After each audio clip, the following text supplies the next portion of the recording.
In addition, Ezra is appointed to bring treasures of silver and gold to the temple.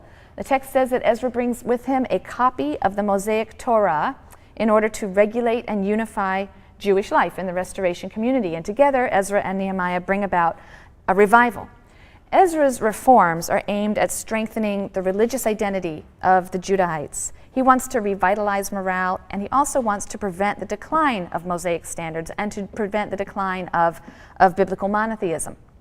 His two most important acts are the dissolution of foreign marriages, this is a first, and his renewal of the covenant.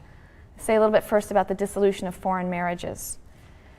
Ezra is said to have been distressed when he arrived to discover that many of the returned exiles had married with, we think, non-Israelite women. It's not clear. Sometimes peoples of the land might refer to Judeans who had remained behind, but who themselves had perhaps become lax in Ezra's eyes in their observance of Mosaic standards. But they had married women who seemed to follow pagan practices, perhaps.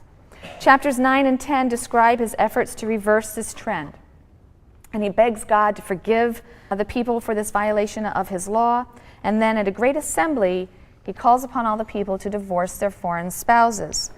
Now, this isn't, in fact, Pentateuchal law, plainly read. The prohibition of marriage with any foreigner is a great innovation on Ezra's part, and it's one that, as we shall see, was not universally accepted at all. The high incidence of intermarriage is perhaps indicated by the fact that it took several months to identify all those who had intermarried and to send away their spouses and their children.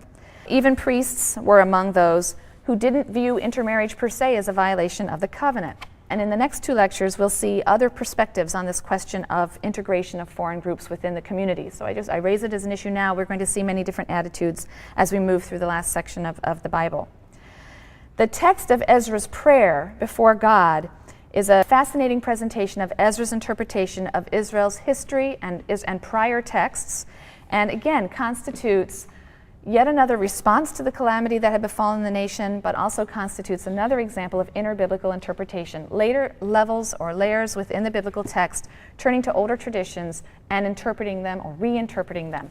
So listen to how Ezra understands biblical tradition, and listen to how he interprets Israel's history. This is from Ezra 9. He's praying to God before the assembled people. From the time of your fathers to this very day, we have been deep in guilt.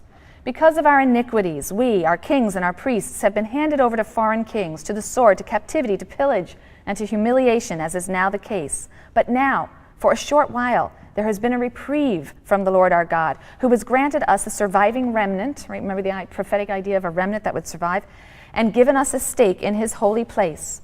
Our God has restored the luster to our eyes and furnished us with a little sustenance in our bondage. Now, what can we say in the face of this, O our God? For we have forsaken your commandments, which you gave us through your servants, the prophets, when you said, here he's quoting the Bible, the land that you are about to possess is a land unclean through the uncleanness of the peoples of the land, through their abhorrent practices, with which they in their impurity have filled it from one end to the other.